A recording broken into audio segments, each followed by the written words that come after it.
ലഹരിയുമായി ബന്ധപ്പെട്ട വാർത്തകളാണ്. കൊച്ചുകുട്ടികൾ മുതൽ യുവാക്കൾ വരെ എല്ലാവരും ഉൾപ്പെട്ടിരിക്കുന്ന ലഹരിയുടെ ഒരു വല. എന്താണ് നമ്മുടെ യുവതലമുറയ്ക്ക് സംഭവിക്കുന്നത് എന്നൊക്കെ എല്ലാവരും ചോദിച്ചു കാണും. പക്ഷേ അവരുടെ പ്രശ്നങ്ങളെ, അത് കുട്ടികൾ മുതൽ യുവാക്കൾ വരെ, അവരുടെ പ്രശ്നങ്ങളെ കേൾക്കുന്നതിന്, മനസ്സിലാക്കുന്നതിന്, ഒരു പരിഹാരം പറയുന്നതിന് മുതിർന്നവരായ നമുക്ക് എത്രമാത്രം കഴിയുന്നുണ്ട്? അവരിൽ ഉണ്ടാകുന്ന ചെറിയ മാറ്റങ്ങൾ നമ്മൾ തിരിച്ചറിയാറുണ്ടോ? അവരുടെ ചുറ്റുമുള്ളത് ഒരു മായാലോകമാണ്. സോഷ്യൽ മീഡിയയുടെ, വീഡിയോ ഗെയിമുകളുടെ, സിനിമയുടെ, വാർത്തയുടെ വലിയ വിവരശേഖരത്തിന്റെ ലോകം. ആ ലോകത്തിനകത്ത് കുരുങ്ങിപ്പോകുന്ന കുട്ടികളെ തിരിച്ച് യഥാർത്ഥ ജീവിതത്തിലേക്ക്, മണ്ണിന്റെ മണമുള്ള ജീവിതത്തിലേക്ക് തിരിച്ചു കൊണ്ടുവരാൻ നമുക്കും കഴിയേണ്ടതല്ലേ? അവരെ കേൾക്കാൻ, അവരിൽ ഉണ്ടാകുന്ന മാറ്റങ്ങൾ തിരിച്ചറിയാൻ, അവരുടെ പ്രശ്നങ്ങൾക്ക് പരിഹാരം കാണാൻ നമുക്ക് മാത്രമേ കഴിയൂ. ചേർത്ത് പിടിക്കാം നമ്മുടെ കുട്ടികളെ. ലഹരിയുടെ വലയിൽ കുരുങ്ങാതെ അവരെ കാത്തുരക്ഷിക്കാം.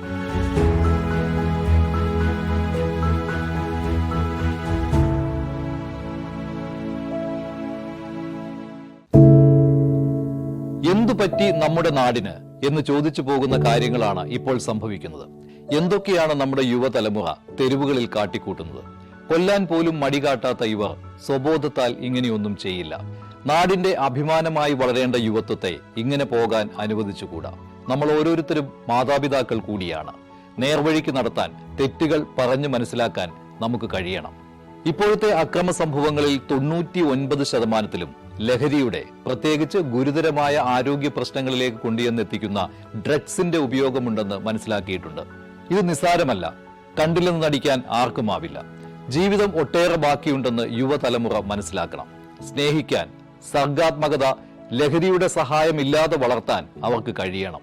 നിയമത്തിന്റെ ശക്തി അവരെ ബോധ്യപ്പെടുത്തണം. Say no to drugs, a big yes to life.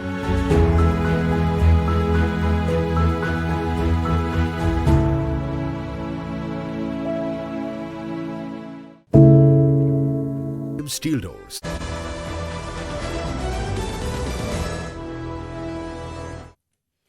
നമസ്കാരം. ഇസ്രായേലിൽ കടന്നു കയറി ഹമാസ് തിരിച്ചടി നൽകിയതിന്റെ 2ാം വാർഷികമാണ് നാളെ.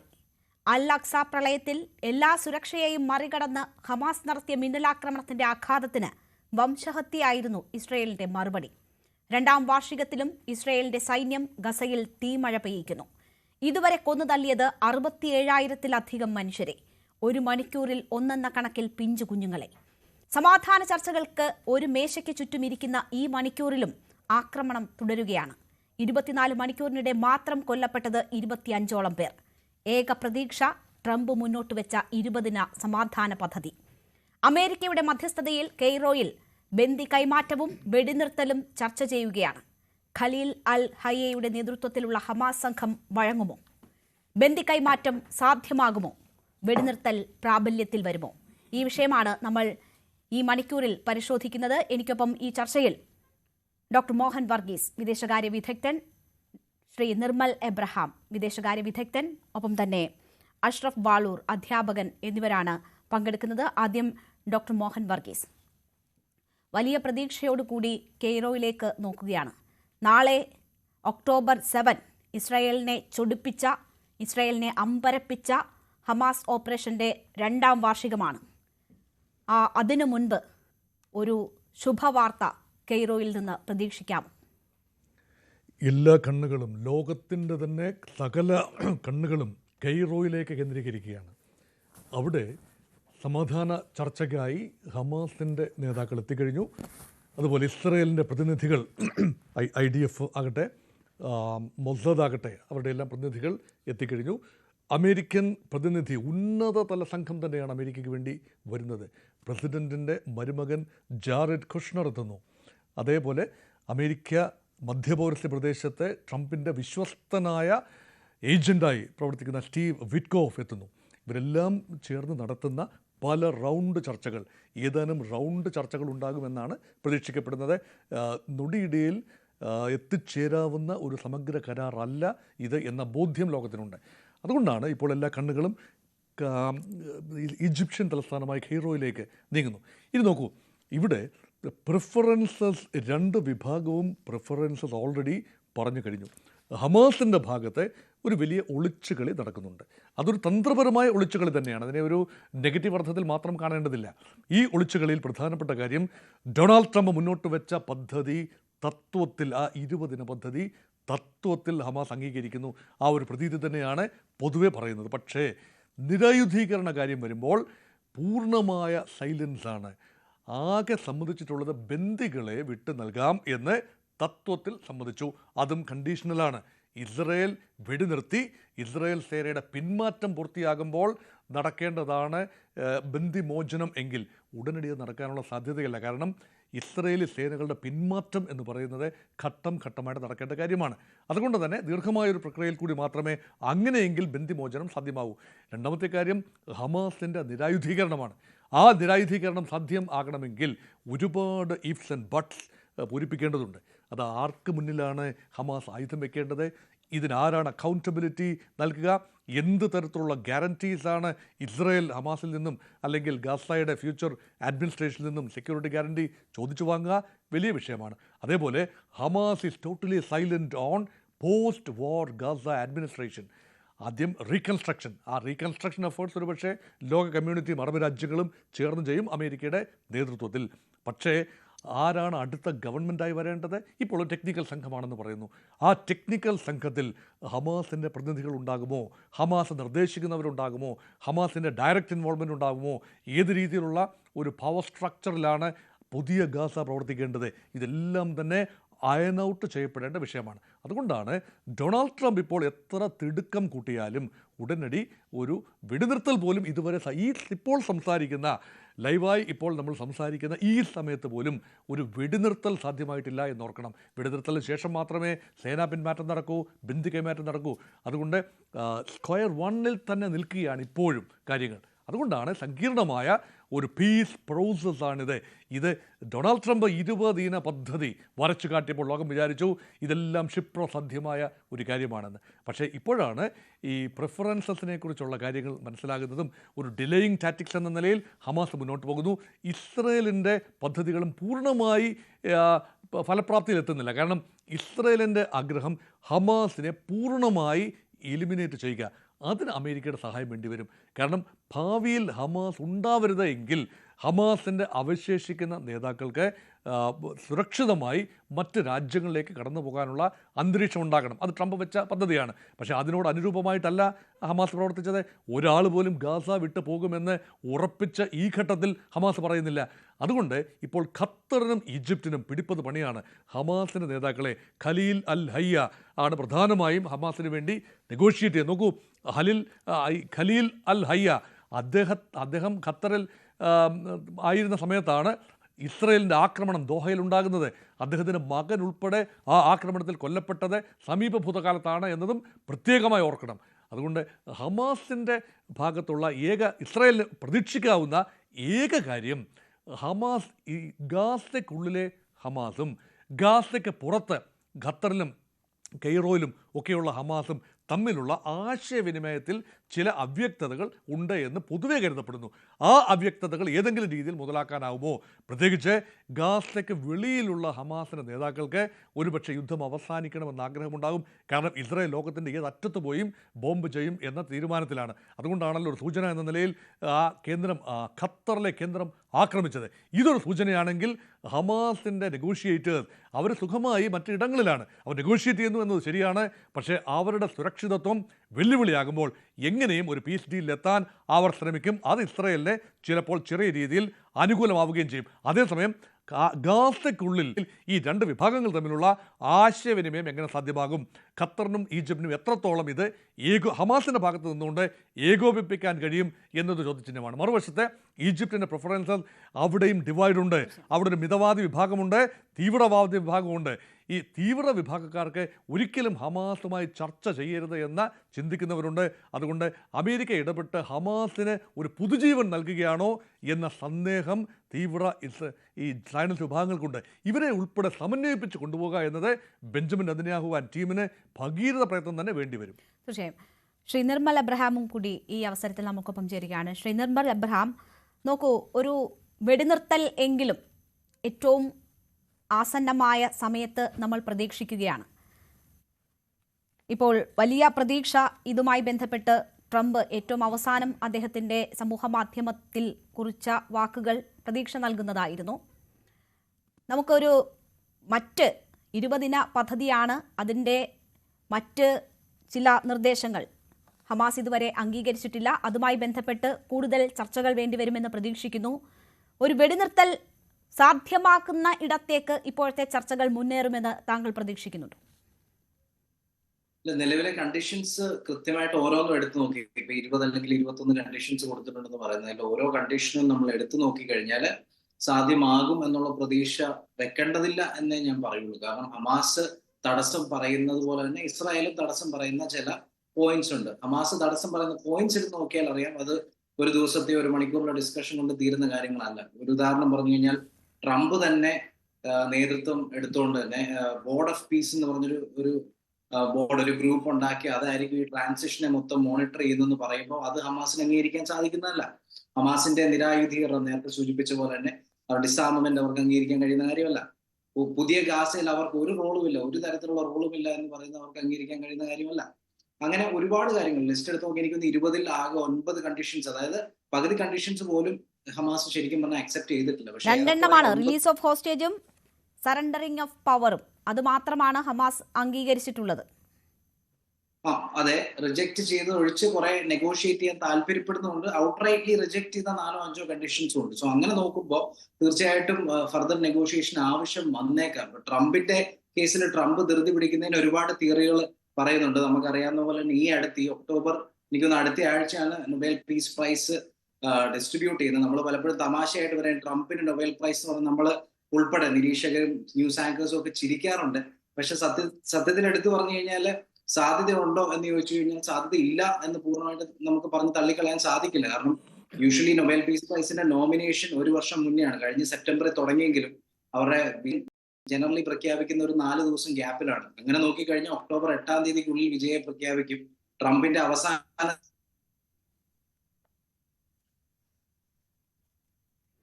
കേൾക്കാമോ? ശരി, നിർമ്മലിലേക്ക് വരാം. അഷ്റഫ് ആളൂർ, എന്നെ കേൾക്കാമോ? കേൾക്കാം. ഓക്കെ. ഇപ്പോൾ ഹമാസിന്റെ ഹയ്യെ ഉൾപ്പെടെയുള്ളവർ ഈ ചർച്ചയിൽ പങ്കെടുക്കുകയാണ്. നേരത്തെ ഇവിടെ സൂചിപ്പിക്കപ്പെട്ടതുപോലെ അദ്ദേഹത്തിന്റെ മകൻ, അദ്ദേഹത്തെ ലക്ഷ്യം വെച്ച് നടന്ന ആക്രമണമായിരുന്നു ഖത്തറിലേക്ക്. ആ ആക്രമണത്തിൽ അദ്ദേഹത്തിന്റെ മകൻ കൊല്ലപ്പെടുന്നു. അതിനുശേഷവും ഈ ചർച്ചയിൽ അദ്ദേഹം എത്തുകയാണ്. ഹയ ഇതിൽ പറയുന്നത് ഗാസയിലെ കൂട്ടക്കുരുതി അത്രമാത്രം ദുഃഖിപ്പിക്കുന്നുണ്ട്, അതിന് ഏറ്റവും അടുത്ത നിമിഷം ഒരു അറുതി വരുത്താൻ എന്ത് സാധ്യമാകുമോ എന്ന് നോക്കുകയാണ്, അതിനാണ് ചർച്ചയിൽ വന്നിരിക്കുന്നത് എന്നതാണ് അദ്ദേഹം മാധ്യമങ്ങളോട് പറഞ്ഞത്. ഹമാസിന്റെ ഇടപെടൽ അവിടെ ഗാസയിൽ ഒരു സമാധാനം കൊണ്ടുവരാൻ ഉദ്ദേശിച്ചുള്ളതാണ്, ആത്മാർത്ഥമാണ് എന്ന് തന്നെയാണോ കരുതേണ്ടത്? അവർക്ക് അംഗീകരിക്കാൻ കഴിയാത്ത ആത്മഹത്യാപരം എന്ന് തോന്നുന്ന തരത്തിലുള്ള നിർദ്ദേശങ്ങൾ ഈ സമാധാന പദ്ധതിയിൽ മുന്നോട്ട് വെച്ചിട്ടുണ്ട്. അപ്പോൾ പോലും അതിനെ മറികടന്നും ഈ സമാധാന ചർച്ചയുടെ ടേബിളിന് ഒരു വശത്ത് ഹമാസ് ഇരിക്കുന്നത് ആത്മാർത്ഥമായി അത് അവസാനിക്കണം എന്ന ആഗ്രഹത്താലാണോ? രേണു, തീർച്ചയായും ഹമാസിനെ സംബന്ധിച്ചിടത്തോളം ഈ യുദ്ധം, ഈ ഏകപക്ഷീയമായ ആക്രമണം അല്ലെങ്കിൽ വംശഹത്യ, ഇസ്രായേലിന്റെ വംശഹത്യ അവിടെ അവസാനിപ്പിക്കുക എന്നുള്ളത് മറ്റെന്തിനേക്കാളും വലിയ പ്രയോറിറ്റി കൊടുക്കുന്ന കാര്യത്തിൽ യാതൊരു സംശയവുമില്ല. അതുകൊണ്ട് തന്നെയാണ് ഒരുപാട് അവ്യക്തതകളും മുൻകാലത്തെ ദുരനുഭവങ്ങളും ഉണ്ടായിട്ട് പോലും ട്രംപ് മുന്നോട്ട് വെച്ച 20 ദിന പദ്ധതിയോട് ഹമാസ് വളരെ പോസിറ്റീവായി പ്രതികരിച്ചത്. നോക്കൂ, നിങ്ങൾ ഈ കഴിഞ്ഞ 2 വർഷം ഒരുപക്ഷെ ആധുനിക ലോകം ഇക്കാലം വരെ ദർശിച്ചിട്ടില്ലാത്ത, കണ്ടിട്ടില്ലാത്ത, അനുഭവിച്ചിട്ടില്ലാത്ത അത്രമാത്രം വലിയ കൊടും ക്രൂരതയാണ് ഗസയിലെ മനുഷ്യരോട് ഇസ്രായേൽ കാണിച്ചുകൊണ്ടിരിക്കുന്നത്. ഇതുവരെ 67,000-ത്തിലധികം മനുഷ്യന്മാർ മരിച്ചു. അതിലേതാണ്ട് 1/4 ലക്ഷത്തോളം കുഞ്ഞുങ്ങളാണ്. 1/4 ലക്ഷത്തോളം കുഞ്ഞുങ്ങളിൽ തന്നെ 3 ലക്ഷത്തോളം, ഈ 1/4 ലക്ഷത്തോളം കുഞ്ഞുങ്ങളിൽ 25,000-ത്തോളം കുഞ്ഞുങ്ങളിൽ 3,000-ത്തോളം കുട്ടികൾ 3 വയസ്സിന് താഴെയുള്ള കുട്ടികളാണ്. അതായത് ഇളം പിഞ്ചു പ്രായത്തിലുള്ള കുഞ്ഞുങ്ങളെ വരെ അതിക്രൂരമായി കൊന്നൊടുക്കി അന്തർദേശീയ സമൂഹത്തിന്റെയോ ആഗോള സംഘടനകളുടെയോ ലോകരാജ്യങ്ങളുടെയോ ഒരു അഭ്യർത്ഥനയോ അല്ലെങ്കിൽ ആവശ്യമോ ചെവിക്കൊള്ളാതെ ഇസ്രായേൽ വലിയ തോതിലുള്ള ഒരു വംശഹത്യ അവിടെ നടത്തിക്കൊണ്ടിരിക്കുന്നു. ഹമാസിനെ സംബന്ധിച്ചിടത്തോളം അത് അവസാനിപ്പിക്കുക എന്നുള്ളത് അവരുടെ ഏറ്റവും വലിയ പ്രയോറിറ്റി ആയിരിക്കും. അതുകൊണ്ട് തന്നെയാണ് ട്രംപിന്റെ ഈ പദ്ധതിയോട് അവർ വളരെ പോസിറ്റീവായി പ്രതികരിച്ചത്. അതേസമയം തന്നെ ഇതിലെ ഏറ്റവും പ്രധാനപ്പെട്ട ഒരു പ്രശ്നം നേരത്തെ നേരത്തെ സംസാരിച്ച പാനലിസ്റ്റുകൾ പറഞ്ഞതുപോലെ ഇതൊരു ക്ഷിപ്രസാധ്യമായ ഒരു കരാറാണ് എന്ന് ഞാൻ വിശ്വസിക്കുന്നില്ല. അതിന് പല ഘടകങ്ങളുണ്ട്. ഒന്ന്, ഈ ട്രംപിന്റെ ഈ 20 ദിന പദ്ധതി തന്നെ ആദ്യമധ്യാന്തം വലിയ അവ്യക്തത നിലനിൽക്കുന്നുണ്ട്. രണ്ടാമത്തത്, ഒരുപക്ഷെ ഈ ഡൊണാൾഡ് ട്രംപും അമേരിക്കയും തന്നെ, ഇസ്രായേലിന്റെ ഏറ്റവും വലിയ ബാക്ക് ബോൺ എന്ന് പറയുന്നത് അല്ലെങ്കിൽ ശക്തി എന്ന് പറയുന്ന അമേരിക്കയാണ്. ആഗോള സമൂഹത്തിൽ ഇസ്രായേലിനെ ഇന്നും കണ്ണടച്ച് പിന്തുണയ്ക്കുന്ന ഒരു പ്രമുഖ രാജ്യം അമേരിക്കയാണ്. അപ്പോൾ അമേരിക്ക തന്നെ മുന്നോട്ട് വെച്ച കരാറിൽ സ്വാഭാവികമായും ഏകപക്ഷീയമായ കാര്യങ്ങൾ ഉണ്ടാകുമെന്ന കാര്യത്തിൽ സംശയമില്ല. മൂന്നാമത്തെ ഏറ്റവും പ്രധാനപ്പെട്ട ഒരു പ്രശ്നം ഈ പീസ് പ്രോസസ്സുമായി ബന്ധപ്പെട്ട് അല്ലെങ്കിൽ ഇസ്രായേലുമായി മുൻകാലങ്ങളിൽ ഉണ്ടാക്കിയ കരാറുകളുടെ അവസ്ഥയാണ്. 1978 ക്യാമ്പ് ഡേവിഡ് അക്കോർഡ് ആവട്ടെ, 93 ഓസ്ലോ കരാറാവട്ടെ, അതിനുശേഷം ജൂനിയർ ബുഷിന്റെ നേതൃത്വത്തിലുണ്ടാക്കിയ ഈ റോഡ് മാപ്പ് കർമ്മ പദ്ധതി ആവട്ടെ, പശ്ചിമേഷ്യയിൽ സമാധാനം കൊണ്ടുവരാനുള്ള കർമ്മ പദ്ധതി ആവട്ടെ, ഈ കരാറുകളെല്ലാം തന്നെ ഏകപക്ഷീയമായി ഇസ്രായേൽ ലംഘിക്കുകയാണ് ഉണ്ടായത്. നിങ്ങൾ നോക്കൂ, കഴിഞ്ഞ ദിവസം ഡൊണാൾഡ് ട്രംപ് 20 ദിന പദ്ധതി മുന്നോട്ട് വെച്ച് സ്റ്റോപ്പ് ബോംബിംഗ് എന്നാവശ്യപ്പെട്ട് ഇതോടുകൂടി ഈ കരാറിലേക്ക് പോകുന്നതിന് മുന്നോടിയായി ഗസയിൽ ആക്രമണം നിർത്തണമെന്ന് ആവശ്യപ്പെട്ടതിനു ശേഷവും ഇതുവരെ 30ഓളം മനുഷ്യരെ അവിടെ കൊന്നു. ഇന്ന് ഏറ്റവും ഒടുവിൽ നമുക്ക് അന്തർദേശീയ മാധ്യമങ്ങൾ റിപ്പോർട്ട് ചെയ്യുന്നതനുസരിച്ച് 10ഓളം ആളുകൾ ഇസ്രായേൽ ബോംബിങ്ങിൽ കൊല്ലപ്പെട്ടു. ഇസ്രായേൽ അത് അവസാനിപ്പിച്ചിരുന്നില്ല. ആ ഒരു പ്രശ്നം, ഒരു വിശ്വാസ്യതയുടെ പ്രശ്നം, ഇസ്രായേലുമായി ഒരു കരാറിലെത്തിയാൽ പോലും അത് പലസ്തീൻ ജനതയ്ക്ക് ഗുണകരമായിരിക്കില്ല എന്നുള്ളൊരു പ്രശ്നം അവിടെ നിൽക്കുന്നുണ്ട്. ഹമാസിനെ സംബന്ധിച്ചിടത്തോളം അതുണ്ട്. രണ്ടാമത്തത്, ഏറ്റവും പ്രധാനപ്പെട്ട പ്രശ്നം നേരത്തെ സൂചിപ്പിച്ചതുപോലെ ഹമാസിനെ നിരായുധീകരിക്കുക എന്നുള്ള ഈ 20 ദിന പദ്ധതിയിൽ ഏറ്റവും പ്രധാനപ്പെട്ട ഒരു ഉദ്ദേശം. ഹമാസിനെ സംബന്ധിച്ചിടത്തോളം അവർ കഴിഞ്ഞ ദിവസം വ്യക്തമാക്കിയത് ഹമാസ് നിരായുധീകരണത്തിന് തയ്യാറാണ്. ഹമാസ് എന്ന പ്രസ്ഥാനത്തിന് തന്നെ പ്രസക്തിയില്ലാത്തൊരു ഘട്ടം വരും. അതെപ്പോഴാണ്? സ്വതന്ത്ര ഫലസ്തീൻ എന്ന രാഷ്ട്രം രൂപീകരിക്കുമ്പോഴാണ്. ഞാൻ എന്റെ ഒരു അറിവിലും വായനയിലും അല്ലെങ്കിൽ നിരീക്ഷണത്തിലും ഇന്നത്തെ ആഗോളക്രമത്തിൽ ഫലസ്തീൻ എന്ന് പറയുന്ന ഒരു രാജ്യം ഉണ്ടാകാൻ പോകുന്നില്ല. അതിന് ഒരു തരത്തിലും ഇസ്രായേൽ സമ്മതിക്കില്ല എന്നുള്ള കാര്യം ഉറപ്പാണ്. ഏറ്റവും വളരെ പരിമിതമായ ഭൂപ്രദേശം, ഗസയും വെസ്റ്റ് ബാങ്കും മാത്രം ചേർത്ത് ഒരു പരമാധികാര ദേശരാഷ്ട്രം രൂപീകരിക്കുക എന്നതാണ് ഹമാസിനെയും ഫലസ്തീൻ ജനതയെ സംബന്ധിച്ചിടത്തോളം ഏറ്റവും വലിയ ആവശ്യം. ആ ആവശ്യം ഇസ്രായേൽ അംഗീകരിച്ചാൽ ഈ സംഘർഷങ്ങൾക്ക് തന്നെ പൂർണ്ണ അവസാനമാകും എന്ന് തന്നെയാണ് വിശ്വസിക്കേണ്ടത്. പക്ഷേ അത് ഇന്നത്തെ ലോകക്രമത്തിൽ നടക്കുമെന്ന് തോന്നുന്നില്ല. മാത്രമല്ല, ഇസ്രായേൽ പ്രധാനമന്ത്രി ആവർത്തിച്ച് പറഞ്ഞുകൊണ്ടിരിക്കുന്നത് പലസ്തീൻ എന്ന രാജ്യം ഈ ലോകത്ത് ഭൂമുഖത്ത് ഉണ്ടാകാൻ പോകുന്നില്ല എന്നുള്ളതാണ്. അപ്പൊ അങ്ങനെ അവരുടെ ഏറ്റവും സ്വതന്ത്ര പലസ്തീൻ രാഷ്ട്രം എന്നതിനപ്പുറം ഈ 20 ദിന നിർദ്ദേശപ്രകാരം ഉണ്ടാകുന്ന താൽക്കാലിക ഭരണ സംവിധാനം എന്താണ് എന്നതിൽ പോലും ഒരു വ്യക്തതയില്ല. ആരതിനെ നയിക്കും, ആരൊക്കെയാകും അംഗങ്ങൾ എന്നതിൽ പോലും വ്യക്തതയില്ല. തീർച്ചയായും അത് ട്രംപ് മുന്നോട്ട് വെച്ച നിർദ്ദേശം അനുസരിച്ച് മനസ്സിലാക്കുന്നത് ടോണി ബ്ലെയറിന്റെ നേതൃത്വത്തിലുള്ള ഒരു സംഘം ഈ ഫലസ്തീനെ ഭരിക്കുമെന്നുള്ളതാണ്. അത് ഒരു തരത്തിലും അവിടുത്തെ ജനങ്ങൾ അംഗീകരിക്കാൻ പോകുന്നില്ല. അതൊരു തരത്തിലും ഹമാസ് അംഗീകരിക്കാൻ പോകുന്നില്ല. അവരിതുവരെ പോരാടിക്കൊണ്ടിരിക്കുന്നത്, അവരിതുവരെ അവരുടെ ജീവൻ കൊടുത്ത്, അവരുടെ കുഞ്ഞുങ്ങളുടെ ചോര കൊടുത്ത് പോരാടുന്നത്, സമരം ചെയ്യുന്നത് അവരുടെ സ്വതന്ത്ര പലസ്തീൻ എന്ന സ്വപ്നം സാക്ഷാത്കരിക്കാൻ വേണ്ടിയാണ്. അവിടെ അങ്ങനെ ഒരു രാഷ്ട്രം ഉണ്ടാകാതെ നിങ്ങൾക്ക് പിന്നെ പുറത്തു നിന്നുള്ള ഞങ്ങളുടെ താല്പര്യങ്ങൾ നടപ്പാക്കുന്ന, ഞങ്ങളാൽ നിയന്ത്രിക്കപ്പെടുന്ന ഒരു കൂട്ടം ആളുകൾ നിങ്ങളെ വന്ന് ഭരിക്കും, അവർക്കായിരിക്കും നിങ്ങളുടെ നിയന്ത്രണം എന്ന് പറഞ്ഞാൽ അതൊരു പക്ഷേ ഇസ്രായേൽ നിയന്ത്രണത്തിൽ ആ ദേശം, ആ പ്രദേശം നിൽക്കുന്നത് തുല്യം തന്നെ ആയിരിക്കുമല്ലോ. സ്വാഭാവികമായിട്ടും ഹമാസ് അത് അംഗീകരിക്കുമെന്ന് നമുക്ക് വിശ്വസിക്കാൻ കഴിയില്ല. പകരം ഹമാസ് മുന്നോട്ട് വെച്ചൊരു കാര്യമുണ്ട്. ഹമാസ് പറഞ്ഞത്, നിങ്ങൾക്ക് ഫലസ്തീനികളായ ആളുകളുടെ, ടെക്നോക്രാറ്റുകളുടെ ഒരു സംഘത്തെ ഈ ഭരണ ചുമതല ഏൽപ്പിക്കാം, ഞങ്ങൾ ഭരണത്തിൽ നിന്ന് മാറാം. ഭരണം ഞങ്ങളുടെ ആത്യന്തിക ലക്ഷ്യമല്ല. ഞങ്ങളുടെ ലക്ഷ്യം പലസ്തീനിലെ ജനങ്ങൾക്ക് സ്വതന്ത്രമായി ഒരു രാജ്യം വേണം. ആ രാജ്യത്ത് പരമാധികാര സ്വഭാവമുള്ള ആ രാജ്യത്ത് അവർക്ക് ലോകത്തെ മറ്റു രാജ്യങ്ങളിലെ പൗരന്മാരെ പോലെ മനുഷ്യാവകാശങ്ങളും ഏറ്റവും ചുരുങ്ങിയത് ഒരു മനുഷ്യ പരിഗണനയും ഉള്ള ജീവികളായി ജീവിച്ചു പോകാൻ പറ്റണം. അതിനുള്ള സാഹചര്യം അവിടെ ഒരുക്കണമെന്നുള്ളതാണ്. അതിലൊരു വ്യക്തത ഇതുവരെ വന്നിട്ടില്ല. ഇനിയിപ്പോൾ ഈ കരാർ ഒപ്പുവെച്ചാൽ തന്നെയും മുൻകാലങ്ങളിലെ പോലെ, ഞാൻ നേരത്തെ സൂചിപ്പിച്ചതുപോലെ, ക്യാമ്പ് ഡേവിഡ് അക്കോർഡിൽ എന്താ ഉണ്ടായത്? ക്യാമ്പ് ഡേവിഡ് അക്കോർഡ് പ്രകാരം ഇസ്രായേൽ സെറ്റിൽമെന്റ് നിന്ന്, അധിനിവേശ പലസ്തീനിൽ നിന്ന് ഇവർ പിന്മാറണമെന്നായിരുന്നു. പക്ഷെ അതിനുശേഷം എത്രയോ തവണ ഇസ്രായേൽ സെറ്റിൽമെന്റ് വ്യാപിപ്പിച്ചു. ഗസയിൽ മാത്രമല്ല, വെസ്റ്റ് ബാങ്കിലും. ഓസ്ലോ കരാറിൽ ഇസ്രായേലിനെ ആദ്യമായി ഔദ്യോഗികമായി ഫലസ്തീൻ അംഗീകരിച്ചു. യാസർ അറാഫത്തിന്റെ നേതൃത്വത്തിലുള്ള ഫലസ്തീൻ അതോറിറ്റി ഇസ്രായേൽ അംഗീകരിച്ചു. പകരം 1967 ബോർഡറിലേക്ക് അല്ലെങ്കിൽ മേഖലകളിലേക്ക് ഇസ്രായേൽ പിന്മാറണം എന്നുള്ള ഒരു പ്രധാനപ്പെട്ട നിർദ്ദേശം നടന്നോ? ഇല്ലല്ലോ. അവിടെ നിന്നും 67 നിന്നും പല തവണ അല്ലെങ്കിൽ ഹെക്ടർ കണക്കിന് ഭൂമിയിലേക്ക് ഇസ്രായേൽ കടന്നു കയറുകയും തദ്ദേശീയരായ ഫലസ്തീനികളെ അവിടെ നാട്ടിപ്പായിക്കുകയും നിരന്തരം നമ്മൾ കണ്ടുകൊണ്ടിരിക്കുന്നു. ഇന്നും ഇന്നലെയുമായി വെസ്റ്റ് ബാങ്കിലും ഈ കാഴ്ച കാണുന്നു. അപ്പോ പ്രശ്നം എന്താണ്? ഈ പ്രശ്നത്തിന് ഒരു സൊല്യൂഷൻ എന്ന് പറയുന്നത് പലസ്തീൻ എന്ന സ്വതന്ത്ര രാജ്യമാണ്. പക്ഷേ അതിനുള്ള സാധ്യത ഇന്നത്തെ ആഗോളക്രമത്തിൽ ഇന്നത്തെ ശാക്തിക ബലാബലത്തിൽ എത്രത്തോളം സാധ്യമാകും എന്നുള്ള കാര്യമാണ് പ്രശ്നം. അതില്ലാത്തിടത്തോളം ഈ പ്രശ്നത്തിന് ഒരു പരിഹാരം ഉണ്ടാകുമെന്ന് കരുതാൻ കഴിയും. തീർച്ചയായും പ്രശ്നത്തിനൊരു പരിഹാരം ഉണ്ടാകില്ല, ശാശ്വത പരിഹാരം എന്തായാലും ഉടൻ ഉണ്ടാകില്ല എന്നത് വ്യക്തമാണ്. അപ്പോഴും നമ്മൾ താൽക്കാലികമായെങ്കിലും ഒരു വെടിനിർത്തൽ അവിടെ ഉണ്ടാകുമോ എന്നതിലേക്കാണ് ഉറ്റുനോക്കുന്നത്. അതിനുള്ള സാധ്യതകൾ അവശേഷിക്കുന്നുണ്ടോ? ട്രംപിന്റെ ഇടപെടൽ 20 പദ്ധതി അതിലേക്കെങ്കിലും താൽക്കാലികമായി നയിക്കുമോ എന്നതാണ്. ഡോക്ടർ മോഹൻ വർഗീസ്, നോക്കൂ, ഇവിടെ ഇപ്പോൾ സൂചിപ്പിക്കപ്പെട്ടതുപോലെ ഇതിലെ പല നിർദ്ദേശങ്ങളും ഹമാസിനെ സംബന്ധിച്ച് ആത്മഹത്യാപരം എന്ന് തന്നെ പറയാം. അവരെ സംബന്ധിച്ച് അംഗീകരിക്കാൻ കഴിയാത്തതാണ്. പല കാര്യങ്ങളിലും വ്യക്തതയില്ല.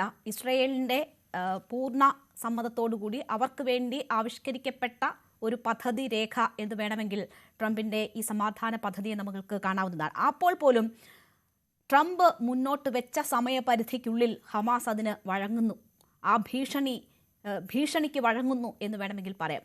ഒരു ടേബിളിന് മുന്നിലേക്ക് ഹമാസ് എത്തുന്നു. അവിടെ ഈജിപ്തിൻ്റെയും ഒപ്പം തന്നെ ഖത്തറിൻ്റെയും മധ്യസ്ഥതയുണ്ട്, അമേരിക്കയുടെ മധ്യസ്ഥതയുണ്ട്. ഇസ്രയേലുമായി ചർച്ചയിലേക്ക് എത്തുകയാണ്.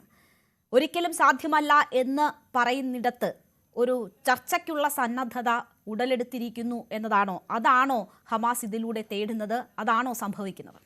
രേണുക, അതൊരു രജത രേഖയാണ്. ഒരിക്കലും സംഭവിക്കില്ല എന്ന് കരുതിയ ഒരു കാര്യമാണ് ഇസ്രയേലും ഹമാസും ഒരേ ടേബിളിൻ്റെ അപ്പുറവും ഇപ്പുറവും ഇരുന്ന് ചർച്ച ചെയ്യുക എന്നത്. അതിപ്പോഴും സാധ്യമായിട്ടില്ല. കാരണം ഇപ്പോൾ വേറെയായിട്ടാണ് ഇസ്രയേൽ ഈജിപ്ഷ്യൻ പ്രതിനിധികളുമായും അമേരിക്കൻ പ്രതിനിധികളുമായും ചർച്ച ചെയ്യും. ഹമാസ് ഖത്തർ പ്രതിനിധികളുമായും ഈജിപ്ഷ്യൻ പ്രതിനിധികളുമായും വെവ്വേറെ ചർച്ച ചെയ്യും.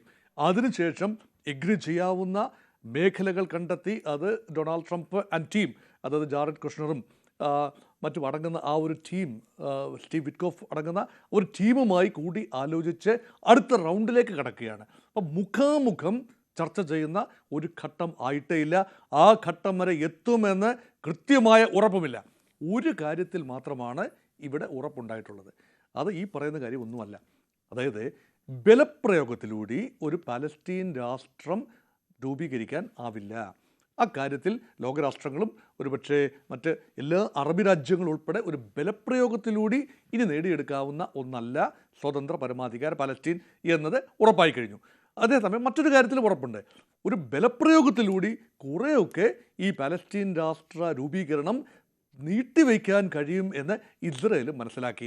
ആത്യന്തികമായി ഇസ്രയേലിന് സുരക്ഷിതത്വം ഉണ്ടാവില്ല എന്നത് മനസ്സിലാക്കി. ഇതെല്ലാം ഒരേ ശ്വാസത്തിലാണ് പറയുന്നതെന്ന് ഓർക്കണം. ഇസ്രയേലിന് സുരക്ഷ ഉണ്ടാവണം. ആ സുരക്ഷാ ഭീഷണി കടന്നു വരുന്നത് പ്രാഥമികമായി ഇസ്രയേലിൻ്റെ തൊട്ട് അടുത്ത് നിന്നാണ്. വെസ്റ്റ് ബാങ്ക് ആൻഡ് ഗാസ, പ്രത്യേകിച്ച് ഗാസയിൽ നിന്ന്. വെസ്റ്റ് ബാങ്ക് അധിനിവേശ വെസ്റ്റ് ബാങ്കാണ്. ഇപ്പോൾ ഇസ്രയേൽ സെറ്റിൽമെൻറ്റ് നേരത്തെ പറഞ്ഞത് കറക്റ്റാണ്. ഇസ്രയേൽ അധിനിവേശ സേനകൾ വെസ്റ്റ് ബാങ്കിൻ്റെ കണ്ണായ സ്ഥലങ്ങൾ അതിക്രമിച്ച് കൈയടക്കി കഴിഞ്ഞു. അതുകൊണ്ട് എത്രത്തോളം പരമാധികാരം വെസ്റ്റ് ബാങ്കിന് ലഭിക്കും എന്നത് ഒരു ചോദ്യചിഹ്നമായി അവശേഷിക്കുന്നു. പക്ഷേ ഗാസ അങ്ങനെയല്ല.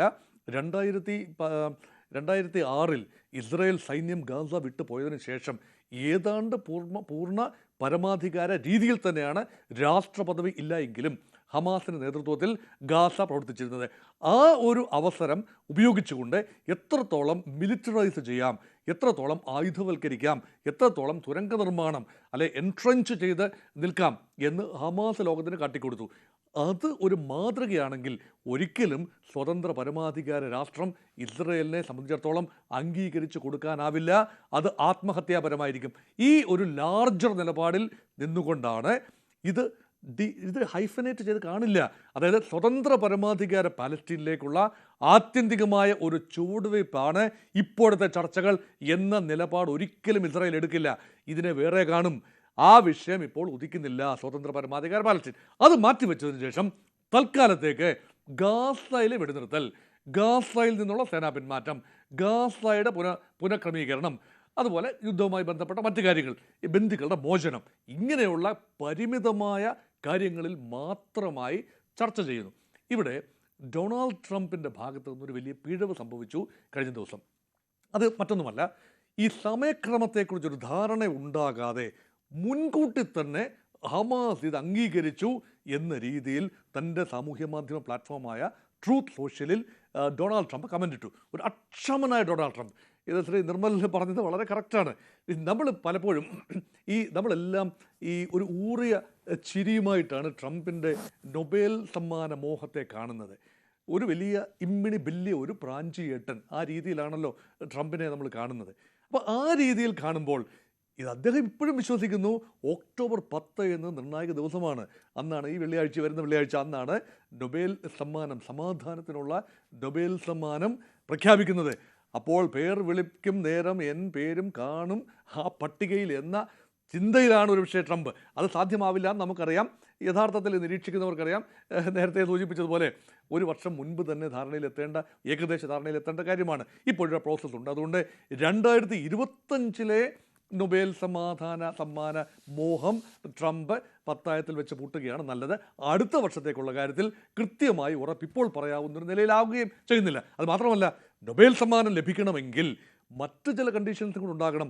ഒരു ഗാസയിൽ സമാധാനത്തിന് ഒരു വിത്ത് പാകി എന്നത് മാത്രമല്ലല്ലോ, ലോകത്ത് അശാന്തി ഉണ്ടാക്കുന്ന വ്യാപാര യുദ്ധത്തിൽ ഏർപ്പെടുന്ന ഒരാൾ, ലോക വ്യവസ്ഥയെ തന്നെ ആകെ തകിടം മറിക്കുന്ന രീതിയിൽ എല്ലാ രാജ്യങ്ങളുമായി വ്യാപാര അംഗം വെട്ടുന്ന ആളിനെ എങ്ങനെയാണ് ഈ ഒരൊറ്റ ഡീലിൻ്റെ പേരിൽ മാത്രം നൊബേൽ സമ്മാനം കൊടുത്ത് ആദരിക്കുക? ഇതിനൊരു കോംപ്രഹെൻസീവ് അപ്രോച്ച് വേണ്ടേ? അതുകൊണ്ട് നൊബേൽ സമാധാന കമ്മിറ്റിക്ക് മറ്റു ചില നിഗമനങ്ങളിൽ കൂടി എത്തേണ്ടി വരും. അതവിടെ ഇരിക്കട്ടെ. അതുകൊണ്ട് ഒക്ടോബർ 7, അതായത് നാളത്തെ ദിവസം നിർണായകമാണ്. എന്തുകൊണ്ടാണ്? 2 വർഷം തികയുകയാണ്. ഈ പറയുന്ന ഈ ഹമാസ് ഇസ്രായേലിനെ ആക്രമിച്ച് 1192 പേരെ വധിച്ച ആ ഒരു അഭിശപ്തമായ നിമിഷത്തിന് കൃത്യം 2 വർഷം തികയുകയാണ്. ആ ഒരു ബെഞ്ച് മാർക്ക് ഇയർ അല്ലെങ്കിൽ ആ ഡേറ്റ് എടുത്തുകൊണ്ട് അന്നൊരു വലിയ പ്രഖ്യാപനം ട്രംപ് നടത്താൻ ആഗ്രഹിക്കുന്നുണ്ടാവണം. അതിന് തക്ക ഒരു സ്റ്റേജിൽ എത്തി നിർത്താൻ ട്രംപ് സ്വല്പം ധൃതി പിടിച്ചു. അതുകൊണ്ടാണ് ഹമാസ് ഇത് അംഗീകരിച്ചു കഴിഞ്ഞു. പക്ഷേ ഇപ്പോൾ കൂടുതൽ വിശകലനം ചെയ്യുമ്പോൾ നമുക്ക് മനസ്സിലാകും ഹമാസ് എങ്ങനെയൊക്കെ ഇത് അംഗീകരിക്കാതിരിക്കാമോ അതിനുള്ള എല്ലാ പഴുതുകളും തേടുകയാണ്, എല്ലാ മാർഗങ്ങളും തേടുകയാണ്. അതിനൊരു പക്ഷേ അറബ് രാജ്യങ്ങൾ എത്രത്തോളം ഹമാസിനോടൊപ്പം നിൽക്കും? ഈ മധ്യസ്ഥ ശ്രമം നടത്തുന്ന ഈജിപ്തും ഖത്തറും ഉൾപ്പെടെയുള്ള രാജ്യങ്ങൾക്ക് എങ്ങനെയെങ്കിലും ഈ വിഷയം അവസാനിപ്പിച്ച് തങ്ങളുടെ റോൾ തങ്ങൾ ഭംഗിയായി നിർവഹിച്ചു എന്ന് പ്രതീതി ജനിപ്പിക്കാനാവും താല്പര്യം. പക്ഷേ പലസ്തീൻ ജനതയുടെ ആശയാഭിലാഷങ്ങൾ അവിടെ തന്നെ നിൽക്കുന്നു, വഞ്ചി തിരുനക്കര തന്നെ നിൽക്കുന്നു. അപ്പോൾ എങ്ങനെയാണ് ശാശ്വതമായ സമാധാനം ഉണ്ടാവുക? ഈ രാജ്യം സ്വതന്ത്ര പരമാധികാര പലസ്തീൻ എന്നത് ഒരു ഭൗമരാഷ്ട്രമായി രൂപീകരിക്കപ്പെടുന്നത് വരെ പൂർണ്ണ ശാന്തിയിലേക്ക് അവിടെ എത്താനാവില്ല. അങ്ങനെ വന്നാൽ പോലും ശാന്തി ഉണ്ടാകുമെന്ന് കൃത്യമായി പറയാനാവില്ല. അതുകൊണ്ട് സങ്കീർണമാണ് കാര്യങ്ങൾ. അതുകൊണ്ടാണ് ഡൊണാൾഡ് ട്രംപ് ആൻഡ് ടീം ഇപ്പോൾ നൊബേൽ സമ്മാനം മാത്രം ലക്ഷ്യമാക്കി ചില ലാൻഡ്മാർക്കുകൾ, ചില ദിവസങ്ങൾ ഒക്കെ ലക്ഷ്യമാക്കി മാത്രമാണ് ഇപ്പോൾ പോകുന്നത്. എനിക്ക് തോന്നുന്നു, എൻ്റെ ഒരു ചിന്ത, ആഴ്ചകളല്ല മാസങ്ങൾ നീണ്ടു നിൽക്കുന്ന വളരെ വലിയ പ്രക്രിയയിലേക്കാണ് നീങ്ങുന്നത്. ഒരുപക്ഷെ ഒരു ഇലക്ഷൻ നടത്തുന്നതിന് പോലുമുള്ള അന്തരീക്ഷം 1-2 വർഷത്തിനുള്ളിൽ ഉണ്ടാകുമെന്ന് ഇപ്പോഴത്തെ നിലയിൽ കരുതാനാവില്ല. അതുകൊണ്ട് അത് മാത്രമല്ല, പലസ്തീനിയൻ കോസ് സാധ്യമാക്കണമെങ്കിൽ 3 പ്രദേശങ്ങളുടെ ഏകോപനം ഉണ്ടാകണം. ഗാസ ഏതാണ്ട് വളരെ വളരെ ചെറിയൊരു 365 സ്ക്വയർ കിലോമീറ്റേഴ്സ് മാത്രമുള്ള ഗാസ. വെസ്റ്റ് ബാങ്ക് കുറച്ചുകൂടി വലിപ്പമുള്ള, കുറച്ചുകൂടി ജനസംഖ്യയുള്ള രാജ്യമാണ്. ഇത് രണ്ടും കൂടി ചേരുമ്പോൾ തന്നെ 66 ലക്ഷത്തിൽ താഴെ ആൾക്കാർ മാത്രമേ, 23 ലക്ഷം പേരാണ് ഗാസയിലുള്ളത്. അതിൽ നേരത്തെ സൂചിപ്പിച്ച പോലെ 67,000-ൽ പരം ആളുകൾ മരിച്ചു കഴിഞ്ഞു. കുറേ പേരെങ്കിലും മൃതപ്രാണരായി മാറിയിട്ടുണ്ട്. ഇൻഫ്രാസ്ട്രക്ചർ ഇല്ല. വെസ്റ്റ് ബാങ്കാണ് അവശേഷിക്കുന്നത്. അവിടെ അതിശക്തമായ ഇസ്രയേലി അധിനിവേശമുണ്ട്. 3ാമത്തെ പ്രദേശം കിഴക്കൻ ജെറുസലേമാണ്. അപ്പോൾ ജെറുസലേം നഗരം കേന്ദ്രമാക്കി ഒരു സ്വതന്ത്ര പരമാധികാര പാലസ്തീൻ എന്നത് ഈ 3 കാര്യങ്ങളെ സ്റ്റിച്ചിങ് ടുഗെദർ. പക്ഷേ ഇവിടെ 3ഉം വ്യത്യസ്തമായ പൊളിറ്റിക്കൽ ഓർഡറാണെന്ന് ഓർക്കണം. ഹമാസും ഫത്തായും തമ്മിൽ ചേരില്ല. ഇവർ രണ്ടും രണ്ട് ധ്രുവങ്ങളിൽ നിൽക്കുകയാണ്. ഈ ഫത്ത എന്ന അതിൻ്റെ മാതൃ പാർട്ടി പലസ്തീൻ ലിബറേഷൻ ഓർഗനൈസേഷൻ രൂപീകരിച്ച അറാഫത്തിൻ്റെ പാർട്ടി തന്നെയാണല്ലോ. അത് വെസ്റ്റ് ബാങ്കിൻ്റെ നിയന്ത്രണം നിർവഹിക്കുകയും പലസ്തീൻകാർക്ക് യാതൊരു പ്രാതിനിധ്യവുമില്ലാതെ അവരെക്കുറിച്ചുള്ള തീരുമാനമെടുക്കുന്നത് മറ്റുള്ള അറബ് രാജ്യങ്ങൾ അതുപോലെ നയിക്കുന്ന സംഘമാണ് ഇസ്രയേലിന് വേണ്ടി പങ്കെടുക്കുന്നത്. ഹമാസ് നേതാവ് ഖലീൽ അൽ ഹയ്യ നമ്മൾ നേരത്തെ സൂചിപ്പിച്ചു. അമേരിക്കയുടെയും ഈജിപ്തിൻ്റെയും പ്രതിനിധികളുണ്ട്. ഇതിൽ അമേരിക്കയുടെ പ്രതിനിധികൾ ട്രംപിൻ്റെ മരുമകൻ തന്നെയാണ് ജെറേഡ് കുഷ്ണറും ഒപ്പം സ്റ്റീവ് വിറ്റ്കോഫുമാണ് ഈ ചർച്ചയിൽ പങ്കെടുക്കുന്നത്.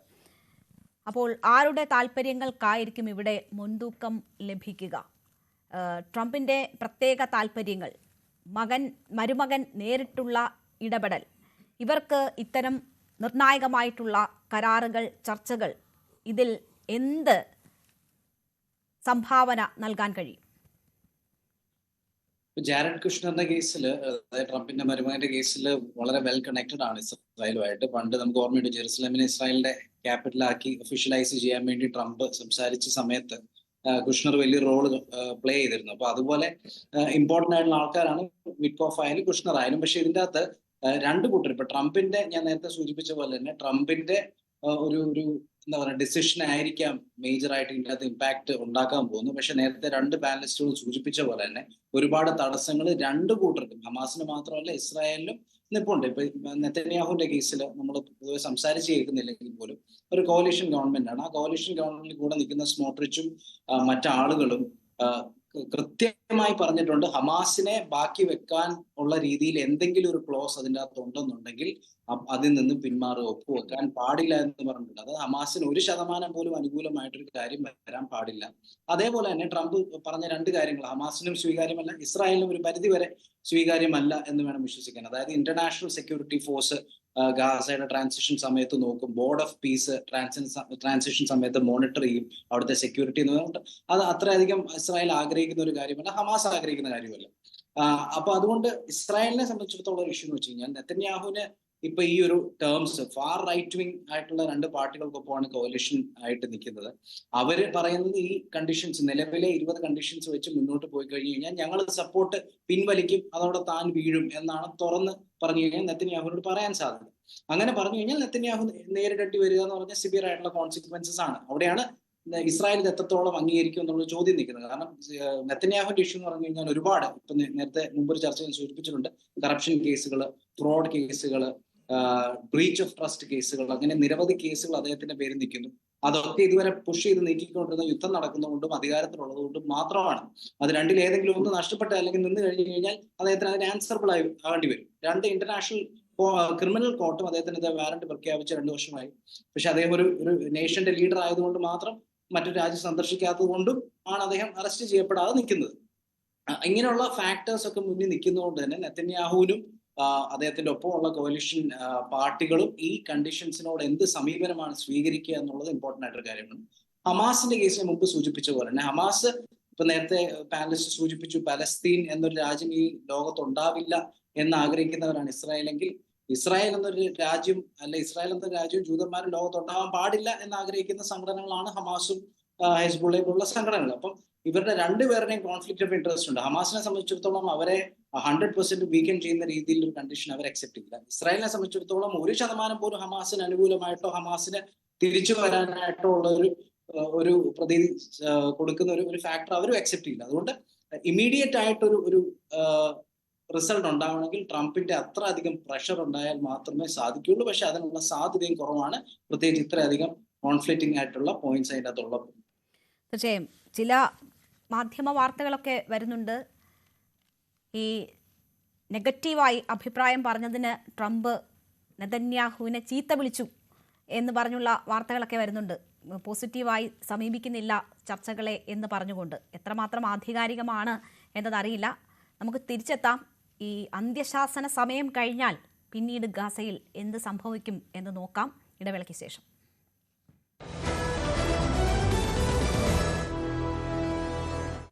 വീണ്ടും ചർച്ചയിലേക്ക്. ശ്രീ അഷ്റഫ് വാളൂർ, ഈ ചർച്ചയിൽ ഒരിടത്തും ഇസ്രായേൽ സൈന്യത്തിൻ്റെ കംപ്ലീറ്റ് വിഡ്രോവലിനെ കുറിച്ച് പറയുന്നില്ല. ഒരു ലൈൻ വരെ അവർ വിട്ടുനിൽക്കും എന്നതിനെക്കുറിച്ചാണ് പറയുന്നത്. അതിനെക്കുറിച്ചാണ് ചർച്ചകൾ നടക്കുന്നത്. 72 മണിക്കൂറാണ് ട്രംപ് നൽകിയിരുന്ന സമയം. ഹമാസിനെ സംബന്ധിച്ച് അവർ ചർച്ചയ്ക്ക് സന്നദ്ധമായി, അതിനെ പോസിറ്റീവായി തന്നെ ട്രംപ് എടുത്തിട്ടുണ്ട്. പക്ഷേ ചർച്ച ഒരു വെടിനിർത്തലിലേക്ക് എത്തിയില്ല എങ്കിൽ ആ അന്ത്യശാസന സമയം കഴിഞ്ഞാൽ സർവനാശം എന്നത് നേരത്തെ തന്നെ ഭീഷണിയായി ട്രംപ് മുഴക്കിയിട്ടുള്ളതാണ്. അപ്പോൾ എത്ര സമയം ചർച്ചകൾ മുന്നോട്ട് കൊണ്ടുപോകാൻ കഴിയും? അതിൻ്റെ ആയുസ് എത്ര എന്നൊരു ചോദ്യമില്ലേ? ട്രംപിനെ സംബന്ധിച്ചിടത്തോളം ഈ പ്രശ്നത്തിൽ അദ്ദേഹം സ്വീകരിച്ചിരിക്കുന്ന നിലപാട് സാധാരണഗതിയിൽ പൊതുവെ നമുക്കറിയാം ട്രംപിന്റെ ഒരു വിദേശ നയ സമീപനം എന്ന് പറയുന്നത് മുൻകാലങ്ങളിലുള്ള അമേരിക്കൻ പ്രസിഡന്റുമാരിൽ നിന്ന് തികച്ചും വ്യത്യസ്തമായ ഒരു സമീപനമാണ്. ഒരു പക്ഷേ പ്രാഗ്മാറ്റിക് ആയിട്ടുള്ള അല്ലെങ്കിൽ അൺപ്രഡിക്റ്റബിൾ ആയിട്ടുള്ള പല മൂവും ട്രംപിന്റെ ഭാഗത്തു നിന്നുണ്ടായിട്ടുണ്ട്. ഇപ്പൊ ഈ 20 ദിന പദ്ധതി തന്നെ ഒരു പക്ഷേ നെതന്യാഹുവിനെ ഇസ്രായേലി പ്രൈം മിനിസ്റ്റർക്ക് മേൽ വലിയ സമ്മർദ്ദം ഉണ്ടാക്കിയിട്ടായിരിക്കണം അംഗീകരിപ്പിച്ചത് എന്നാണ് പറയപ്പെടുന്നത്. അതായത് ഈ യുദ്ധം നിർത്തുക എന്നുള്ളത് നെതന്യാഹുവിനെ സംബന്ധിച്ചിടത്തോളം അത്ര താല്പര്യമുള്ള കാര്യമല്ല. ഇത്രയും വലിയ അന്തർദേശീയ സമ്മർദ്ദം ഉണ്ടായിട്ടും ആഗോള സമൂഹം ഒന്നടങ്കം എതിർത്തിട്ടും ലോകരാഷ്ട്ര വേദികളിൽ ആഗോള സംഘടനാ വേദികളിൽ പൂർണ്ണമായും ഒറ്റപ്പെട്ടിട്ടും ഒരു ഇഞ്ച് പിന്നോട്ട് പോകാൻ അദ്ദേഹം തയ്യാറായിട്ടില്ല. മാത്രമല്ല അവിടെ നടക്കുന്ന വംശഹത്യയെ നിരന്തരം പിന്തുണയ്ക്കുകയും അതിന് പ്രോത്സാഹിപ്പിക്കുകയും ചെയ്യുന്ന സമീപനമാണ് പൊതുവെ ഇസ്രായേലി ക്യാപിറ്റലിലെ മിനിസ്റ്റേഴ്സ് സ്വീകരിച്ചുകൊണ്ടിരിക്കുന്നത്. ഇന്ന് തന്നെയും ഇന്റേണൽ സെക്യൂരിറ്റി മിനിസ്റ്റർ പറഞ്ഞത് ഹമാസിന്റെ പൂർണ്ണമായ നാശമില്ലാതെ അല്ലെങ്കിൽ പൂർണ്ണമായും ഹമാസിനെ അവസാനിപ്പിക്കാതെ ഒരു തരത്തിലുള്ള കരാറിലും ഇസ്രായേൽ ഒപ്പുവെക്കാത്തിടത്തോളം പ്രത്യേകിച്ച് നെതന്യാഹുവിനെ സംബന്ധിച്ചിടത്തോളം അന്തർദേശീയ സമ്മർദ്ദം എന്നുള്ളത് ഒരു പ്രധാനപ്പെട്ട ഘടകം തന്നെയാണ്. മാത്രമല്ല പൂർണ്ണമായും ഗസയെ കീഴടക്കി അവിടെ തങ്ങളുടെ അധീനതയിൽ കൊണ്ടുവന്ന് പശ്ചിമേഷ്യയിൽ ഒരു സുരക്ഷിത താവളമായി അല്ലെങ്കിൽ ഒരു സുരക്ഷിത രാജ്യമായി അവർക്ക് നിൽക്കാൻ കഴിയുമെന്ന് ഇസ്രായേൽ പോലും കരുതുന്നുണ്ടാവില്ല. എങ്കിലും അവരെ സംബന്ധിച്ചിടത്തോളം അവരെ പ്രൈം കൺസേൺ എന്ന് പറയുന്നത് ആ ബന്ദികളെ 48 ബന്ദികൾ ഇപ്പോഴും ഹമാസിന്റെ കയ്യിലുണ്ട്, അവരെ വിട്ടുകിട്ടുക എന്നുള്ളതാണ്. അവരെ വിട്ടുകിട്ടാത്തതിൽ വലിയ പ്രതിഷേധം അല്ലെങ്കിൽ ജനകീയ രോഷം ഇസ്രായേലിൽ നെതന്യാഹു സർക്കാർ നേരിടുന്നുണ്ട്. അപ്പോ ഈ കരാറിലെ ഈ 20 ദിന പദ്ധതിയിലെ ഏറ്റവും പ്രധാനപ്പെട്ട നിർദ്ദേശം ഈ ബന്ദികളുടെ മോചനം തന്നെയാണ്. ആ മോചനം തത്വത്തിൽ ഹമാസ് അംഗീകരിക്കുകയും ചെയ്തിട്ടുണ്ട്. പകരം ഇസ്രായേലി ജയിലിലുള്ള ഫലസ്തീനികളെ മോചിപ്പിക്കണം എന്നതാണ് അവരുടെ നിബന്ധന. ഇത് ഈ കരാറിന് മുമ്പേ തന്നെ വളരെ നേരത്തെ തന്നെ ഹമാസ് ആവശ്യപ്പെട്ടുകൊണ്ടിരിക്കുന്ന ഒരു കാര്യവുമാണ്. മാത്രമല്ല ഹമാസ് ഇവരെ ക്യാപ്റ്റീവായിട്ട് വെച്ചിരിക്കുന്നത് തന്നെ അവരുടെ ഈ ഇസ്രായേൽ പിടിച്ചുകൊണ്ടുപോയ അല്ലെങ്കിൽ വർഷങ്ങളായി പതിറ്റാണ്ടുകളായി ഇസ്രായേലി ജയിലിൽ കഴിയുന്ന ഫലസ്തീനികൾ വിട്ടുകിട്ടാൻ വേണ്ടിയാണ്. അവരെ സംബന്ധിച്ചിടത്തോളം അതിലൊരു തർക്കമുള്ള കേസല്ല. രണ്ടാമത്തെ ഒരു പ്രധാനപ്പെട്ട പ്രശ്നം, ഈ ഏറ്റവും വലിയ തടസ്സം ഇതൊരു ഫ്രൂട്ട്ഫുൾ ആയ കരാറിലേക്ക് എത്തുമോ എന്നുള്ളത് ഏറ്റവും വലിയ ആശങ്കയുണ്ടാക്കുന്ന 2-3 പോയിന്റ്സിൽ ഒന്ന് ഈ ഹമാസിന്റെ നിരായുധീകരണമാണ്. ഞാൻ നേരത്തെ സൂചിപ്പിച്ചതുപോലെ ഹമാസിനെ സംബന്ധിച്ചിടത്തോളം അവർ നിരായുധീകരിക്കപ്പെടുക എന്നുള്ളത് അവരെ സംബന്ധിച്ചുള്ള ഒരു പ്രശ്നമുള്ള കാര്യമായിരിക്കില്ല. എവിടെ വരെ ഇസ്രായേൽ എന്ന രാജ്യം സ്ഥാപിച്ചു കഴിഞ്ഞാൽ ഹമാസ് എന്ന പ്രസ്ഥാനത്തിന്റെ പ്രസക്തി തന്നെ ഇല്ലാതായി. കാര്യം അവര് ഫലസ്തീൻ എന്ന രാജ്യം സ്വതന്ത്ര ഫലസ്തീനു വേണ്ടിയാണ് ആ സംഘടന നിലകൊള്ളുന്നത് എന്നാണ് അവർ അവകാശപ്പെടുന്നത്. അങ്ങനെയെങ്കിൽ അവിടുത്തെ ഭരണം മറ്റാർക്കെങ്കിലും ഏൽപ്പിക്കുന്നതിൽ അവർക്ക് തടസ്സം ഉണ്ടാവില്ല. പൂർണ്ണമായും ആ ഭരണകൂടത്തിന് അവരുടെ ആയുധം വെച്ച് കീഴടങ്ങുന്നതിൽ അവർക്ക് തടസ്സം ഉണ്ടാവില്ല. പക്ഷേ ഒരു മൂന്നാം കക്ഷി പുറത്തു നിന്ന് നേരത്തെ സൂചിപ്പിച്ചതുപോലെ യൂറോപ്പിന്റെയോ അമേരിക്കയുടെയോ ഇസ്രായേലിന്റെ തന്നെയോ താല്പര്യമുള്ള ഒരു കൂട്ടം ആളുകൾ വന്ന് അവരുടെ ദേശത്തെ ഭരിച്ച് അവർക്ക് മുമ്പിൽ ആയുധം വെച്ച് കീഴടങ്ങുക എന്നുള്ളത് ഹമാസിനെ സംബന്ധിച്ചിടത്തോളം അചിന്യമായ കാര്യമായിരിക്കും. അവർ അതിന് തയ്യാറാകുമെന്ന് ഞാൻ തോന്നുന്നില്ല. അപ്പോ ആ ഒരു പ്രശ്നത്തിൽ ഒരു വ്യക്തത ഉണ്ടാവേണ്ടതുണ്ട്. മൂന്നാമത്തെ ഏറ്റവും പ്രധാനപ്പെട്ട പ്രശ്നം എന്നുള്ളത് ഇസ്രായേൽ അധിനിവേശിത ഫലസ്തീനിൽ നിന്ന് പിന്മാറണം. ഏത് ഘട്ടം മുതൽ അധിനിവേശം നടത്തിയ മേഖലയിൽ നിന്ന് പിന്മാറണമെന്ന ഉള്ള കാര്യത്തിൽ ഇതുവരെ ഒരു വ്യക്തത വന്നിട്ടില്ല. ഹമാസിന്റെ കഴിഞ്ഞ ദിവസത്തെ പ്രതികരണത്തിലും അവരത് വ്യക്തമാകുന്നില്ല. ഞാൻ മനസ്സിലാക്കുന്നത് അവരുടെ പ്രസ്താവനകൾ വായിച്ചതിൽ നിന്ന് മനസ്സിലാക്കുന്നത് 1967 യുദ്ധത്തിൽ ഇസ്രായേൽ കയ്യേറിയ മേഖലകളിൽ നിന്നെങ്കിലും അവർ പിന്മാറേണ്ടി വരും. അതിന് ഇസ്രായേൽ തയ്യാറാകുമെന്ന് തോന്നുന്നില്ല. ഇനി അതല്ലെങ്കിൽ പോലും ഏറ്റവും ഒടുവിൽ ഇതൊന്നുമില്ലെങ്കിലും നിലവിൽ 2023 ഒക്ടോബർ 7 മുമ്പുള്ള ഒരു സാഹചര്യം പരിഗണിച്ച് ആ ഒരു ഭൗമ രാഷ്ട്രീയ സാഹചര്യം പരിഗണിച്ചുകൊണ്ട് തന്നെ ഈ ഗസയും വെസ്റ്റ് ബാങ്കും ചേർത്ത് ഒരു സ്വതന്ത്ര ഫലസ്തീൻ രാജ്യം ഇസ്രായേൽ അംഗീകരിക്കേണ്ടി വരും അൾട്ടിമേറ്റ്ലി. പക്ഷെ അവിടേക്കൊന്നും ഇപ്പോഴത്തെ ഈ ചർച്ചകൾ എത്തുമെന്ന് തോന്നുന്നില്ല. ഈ ചർച്ചകൾ ഒരുപക്ഷെ വർഷങ്ങൾ എടുക്കേണ്ടി വരും. ഏറ്റവും അടിയന്തരമായി ചെയ്യേണ്ട കാര്യം ഗസയിലെ ഇസ്രായേൽ വംശഹത്യ അവസാനിപ്പിക്കുകയാണ്. അതിനാണ് ട്രംപ് കഴിഞ്ഞ ദിവസം സ്റ്റോപ്പ് ബോംബിംഗ് എന്ന് ഇസ്രായേലിനോട് ആവശ്യപ്പെട്ടത്. പക്ഷേ ഇസ്രായേൽ അത് മുഖവിലക്ക് എടുക്കാൻ തയ്യാറായി. മാത്രമല്ല ഇന്നും ഗസയിൽ ആളുകൾ കൊല്ലപ്പെട്ടുകൊണ്ടിരിക്കുകയാണ്. അത്തരമൊരു സാഹചര്യത്തിൽ ഇസ്രായേലിനെ പൂർണ്ണമായും വിശ്വാസത്തിലെടുത്ത് അല്ലെങ്കിൽ അമേരിക്കയെ വിശ്വാസത്തിലെടുത്ത് ഒരു കീഴടങ്ങൽ കരാറിലേക്ക് ഹമാസ് പോകുമെന്ന് ഞാൻ കരുതുന്നില്ല. അങ്ങനെ പറയുമ്പോൾ പോലും ഇപ്പോൾ നടക്കുന്ന വംശഹത്യ, ഈ മനുഷ്യഹത്യ അവസാനിപ്പിക്കുക എന്നുള്ള ഒരൊറ്റ പോയിന്റിൽ ഒരു പക്ഷേ ചില വിട്ടുവീഴ്ചകൾക്ക് അവർ തയ്യാറാകും. ഒരു പൂർണ്ണമായ വെടിനിർത്തലിലേക്ക് കാര്യങ്ങൾ പോകണമെങ്കിൽ, പശ്ചിമേഷ്യയിൽ സമാധാനം കൊണ്ടുവരുന്നതിലേക്ക് കാര്യങ്ങൾ പോകണമെങ്കിൽ ഇനിയും ഒരു പക്ഷേ മാസങ്ങളോ വർഷങ്ങളോ എടുത്തേക്കും എന്ന് തന്നെയാണ് ഇപ്പോഴും മനസ്സിലാക്കുന്നത്. മാസങ്ങളോ വർഷങ്ങളോ എടുത്ത് പൂർണ്ണമായും ഒരു സമാധാനത്തിലേക്ക് പോകാനുള്ള ക്ഷമ ട്രംപ് കാണിക്കുമോ, ഒപ്പം തന്നെ നെതന്യാഹുവിന് ഉണ്ടാകുമോ എന്നതാണല്ലോ ചോദ്യം. ഡോക്ടർ മോഹൻ വർഗീസ്, നോക്കൂ, ഈ നേരത്തെ സൂചിപ്പിച്ചതുപോലെ തന്നെ ഇപ്പോഴും അവിടെ ആക്രമണങ്ങൾ നടക്കുകയാണ്. 24 മണിക്കൂറിനിടെ 25 പേർ കൊല്ലപ്പെട്ടു എന്നതിൻ്റെ വിവരങ്ങളാണ് വന്നുകൊണ്ടിരിക്കുന്നത്. ഹെവി എയർ സ്ട്രൈക്സ് നടന്നുകൊണ്ടിരിക്കുന്നു എന്നതാണ് അന്താരാഷ്ട്ര മാധ്യമങ്ങൾ റിപ്പോർട്ട് ചെയ്യുന്നത്. അപ്പോൾ ഒരു സമാധാന ചർച്ചയിലേക്ക് കാര്യങ്ങൾ എത്തുന്ന, അല്ലെങ്കിൽ ഒരു നിർണായക ചർച്ച നടക്കുന്ന ഘട്ടത്തിൽ പോലും ആക്രമണങ്ങൾ ഒഴിയുന്നില്ല.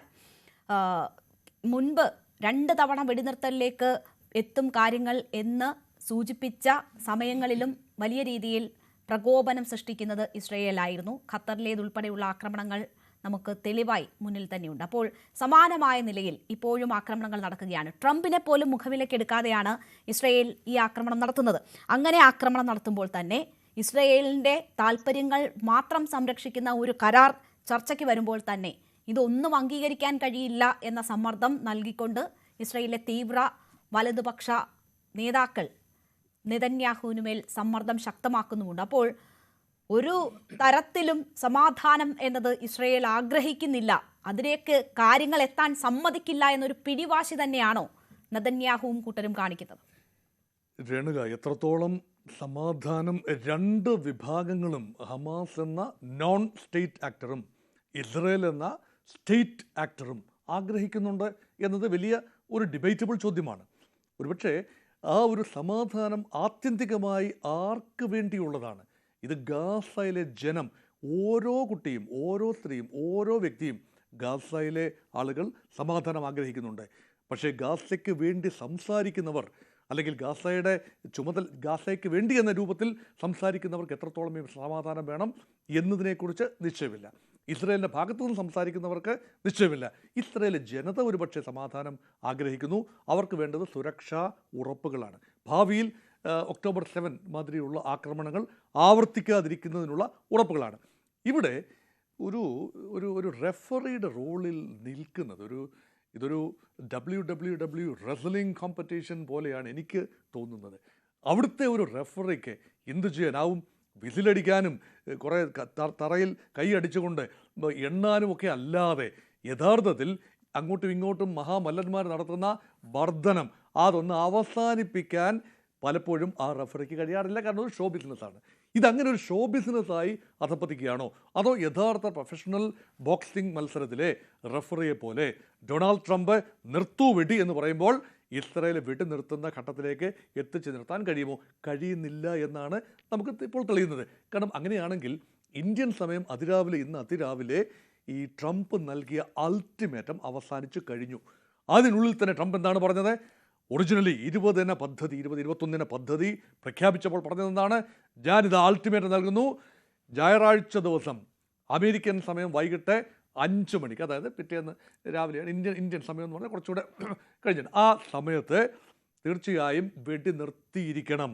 അത് ഇസ്രായേൽ ലംഘിച്ചിരിക്കുന്നു. ഇപ്പോഴും ഈ നിമിഷവും അവിടെ ആക്രമണം നടന്നുകൊണ്ടിരിക്കുകയാണ്. അതേസമയം ഗാസയിൽ നിന്നും ബന്ദികളായി വിട്ടുകിട്ടാനുള്ളവ ഒരാളെ പോലും ഇതുവരെ കൈമാറിയില്ല. ഇത് രണ്ടും കംപ്ലീറ്റ്ലി ലിങ്ക്ഡ് ആണ്. വെടിനിർത്തൽ സംഭവിച്ച് സേനാ പിന്മാറ്റം തുടങ്ങാതെ എങ്ങനെയാണ് ബന്ദികളെ വിടുക? ഇത് ന്യായമായൊരു ചോദ്യമാണ് ഹമാസ് ചോദിക്കുന്നത്. ആ ചോദ്യം ചോദിക്കാൻ ഹമാസിന് സാഹചര്യം ഒരുക്കി കൊടുത്തത് ഇസ്രായേൽ തന്നെയാണ്. അതുകൊണ്ടാണ് ഇസ്രായേലിൻ്റെ ഭാഗത്തെ 100% ഇച്ഛാശക്തിയില്ല. അവിടെയാണ് ഇസ്രായേലിനുള്ളിലെ ആഭ്യന്തരമായ സമ്മർദ്ദങ്ങളെക്കുറിച്ച് ഇവിടെ നേരത്തെ പാനലിസ്റ്റുകൾ സംസാരിച്ചു. അതെന്താണ്? ഈ ബെൻഗ്യൂർ, അത് സുരക്ഷാ മന്ത്രി, അദ്ദേഹം ഒരു തീവ്ര ഒരു ഹോക്കിഷ് നിലപാടാണ് ഇക്കാര്യത്തിൽ സ്വീകരിച്ചിട്ടുള്ളത്. അതായത് ഹമാസിനെ പൂർണ്ണമായി ഉന്മൂലനം ചെയ്യുക എന്ന ഒറിജിനൽ ടാർഗറ്റ്, ആ ലക്ഷ്യം പൂർത്തീകരിക്കാതെ ഒരു ചർച്ചയും പരിസമാപ്തിയിൽ എത്തില്ല എന്ന് നെതന്യാഹുവും ഇത് തന്നെയാണ് പറഞ്ഞുകൊണ്ടിരുന്നത്. ആവർത്തിച്ച് നെതന്യാഹു എന്താണോ പറഞ്ഞത് അത് തന്നെ അദ്ദേഹവും പറയുന്നുള്ളൂ. നെതന്യാഹുവിന് അതേ പറയാനാവൂ. കാരണം നെതന്യാഹു ഈ sitting on a hot seat. അദ്ദേഹം രണ്ട് radical right wing extremist Jewish പാർട്ടികളുടെ പിന്തുണയോടുകൂടിയാണ് പറയുന്നത്. ധനകാര്യ മന്ത്രി മോഡ്രിഡ്ജും എടുത്തിരിക്കുന്ന നിലപാട് തീവ്ര നിലപാടാണ് എടുത്തിരിക്കുന്നത്. അതുകൊണ്ട് ഒരു കാരണവശാലും പലസ്തീൻ രാഷ്ട്രം അംഗീകരിക്കുന്നില്ല എന്നത് ഒരുപക്ഷെ വിശാല അർത്ഥത്തിൽ ഇസ്രായേലിൻ്റെ ഒരു പോളിസിയാണ്. അതേസമയം ഇവിടെ വെടിനിർത്തൽ തന്നെ സംഭവിക്കണമെങ്കിൽ പൂർണ്ണമായി ഹമാസ് കീഴടങ്ങിയിരിക്കണം, ഹമാസ് ഉണ്ടാവരുത്, പേരിന് പോലും ഹമാസ് ഉണ്ടാവരുത് എന്ന് പറഞ്ഞാൽ അത് സാധ്യമാവുന്നൊരു കാര്യമല്ല. ഹമാസ് എന്നതിനെ നമ്മൾ കാണുന്നതിൻ്റെ ഒരു വിഷയമാണ്. ഹമാസ് എന്നത് ഒരു ആശയത്തിൻ്റെ ഭൗതികമായ ആവിഷ്കാരമാണ്, militaristic and political expression of an idea. അതാണ് ഹമാസ്. ഹമാസ് എന്നത് മാറ്റിക്കഴിഞ്ഞാൽ പിന്നെയും ആശയം അവിടെ നിൽക്കും. മറ്റൊരു രൂപത്തിൽ, മറ്റൊരു പേരിൽ, മറ്റൊരു സമയത്ത് സമാധാനം വന്നു കഴിഞ്ഞാലും ഈ ശക്തികൾ ഇത് ആ ഹമാസ് പ്രതിനിധാനം ചെയ്ത അതേ ഐഡിയോളജി, ഒരുപക്ഷെ അതേ മാർഗം ഉപയോഗിക്കുന്ന മറ്റ് ശക്തികൾ ഉണ്ടാവാം. അതുകൊണ്ട് ഹമാസിനെ എലിമിനേറ്റ് ചെയ്യുക എന്ന് പറയുന്നത് പറയാമെന്നല്ലാതെ അത് മനസ്സുകളുടെ രൂപാന്തരം വരാതെ അത് സംഭവിക്കുന്ന ഒരു കാര്യമല്ല. അപ്പോൾ പിന്നെ എന്താണ് ഇസ്രായേലിനെ സംബന്ധിച്ചിടത്തോളം ഈ ഒരു വിഷയം ലൈവായി നിൽക്കേണ്ടത് ആത്യന്തികമായ പാലസ്തീൻ കോസിനെ പിന്നണിയിൽ ആക്കേണ്ട ഒരു ആവശ്യകത. ഇതാണ് വൈഡർ ബ്രെയിൻ. ഇവിടെയാണ് നെതന്യാഹുവും ട്രംപും ഒത്തുകളിച്ചോ എന്ന് ഒരു സംശയം ജനറേറ്റ് ചെയ്യുന്ന അവിടെയാണ്. ഈ പറയുന്ന പലരും പറഞ്ഞല്ലോ, ഇവിടെ ആരും പറയുന്നില്ല ഇസ്രായേലിന് അനുകൂലമായ അമേരിക്ക ഒരുപക്ഷെ ഇസ്രായേലിൻ്റെ ഇക്കാര്യത്തിൽ വലിയ പരിക്കില്ലാതെ മുഖം രക്ഷിച്ച് അങ്ങ് ഏറ്റെടുക്കാം എന്ന ഒരു മട്ടിൽ കൊണ്ടുവന്ന പദ്ധതിയാണ്. ആ കാര്യത്തിൽ ഒരു ധാരണയുണ്ടെന്നാണ് തോന്നുന്നത്.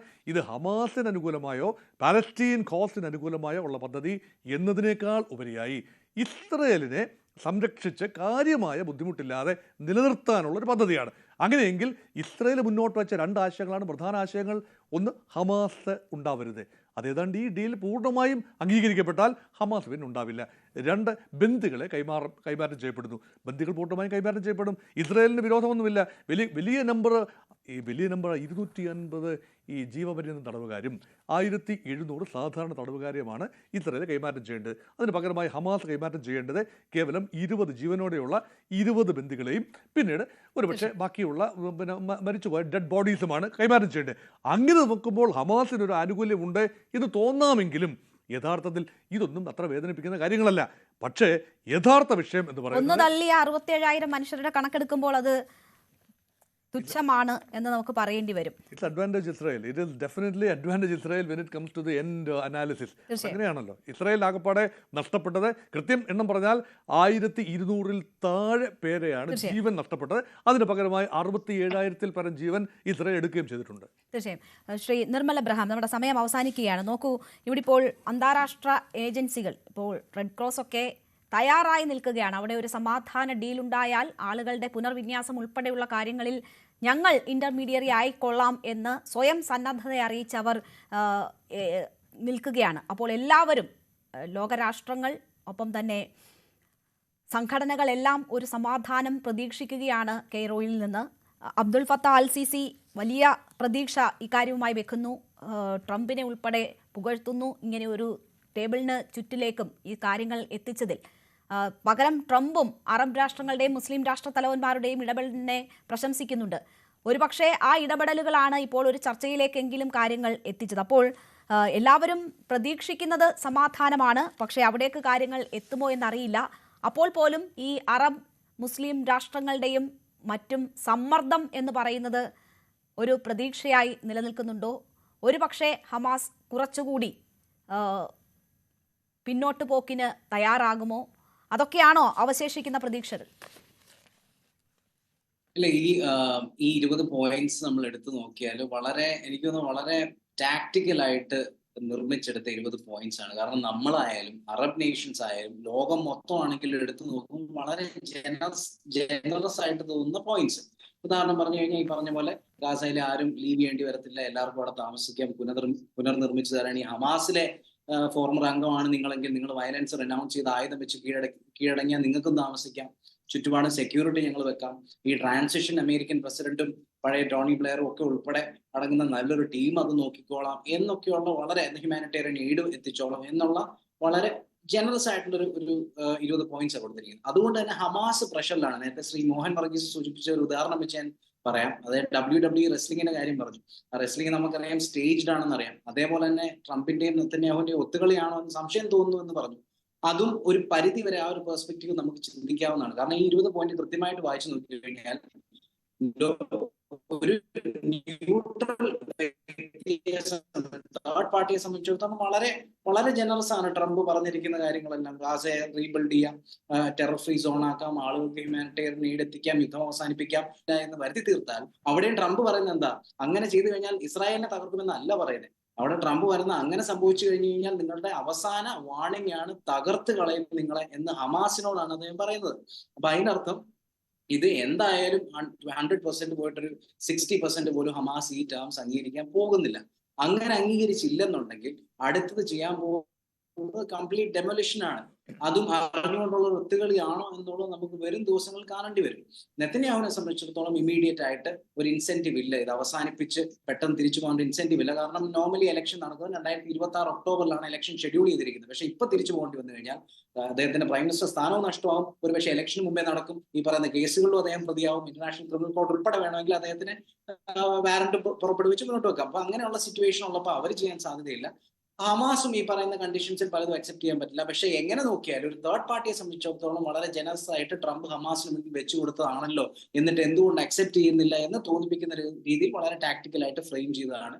പക്ഷെ എന്തായാലും എന്തൊക്കെ പറഞ്ഞാലും, എത്ര കണക്കുകൾ പറഞ്ഞാലും 67,000 കുട്ടികൾ, എനിക്ക് ചെയ്യുന്ന ഏറെക്കുറെ നമ്മുടെയൊക്കെ ഇൻസ്റ്റാഗ്രാമിലും യൂട്യൂബിലും ഒക്കെ ഫീഡിൽ വരുന്ന വീഡിയോസ് കാണുമ്പോൾ വളരെയധികം വേദന തോന്നുന്നുണ്ട്. അത് ജാതി, മതം, നിറം ഒന്നും നമ്മൾ ചിന്തിക്കുന്നില്ല. ചെറിയ കുട്ടികളും പ്രായമുള്ളവരും സ്ത്രീകളും മനുഷ്യര് അവിടെ ചത്തൊടുങ്ങും. അത് കാണുമ്പോൾ നമുക്ക് സഹിക്കാൻ പറ്റാത്ത ഒരു സിറ്റുവേഷൻ ആണ്, സ്റ്റേജ് ആണ്. അതുകൊണ്ട് ഇത് അവസാനിക്കട്ടെ എന്നാണ് ആഗ്രഹം.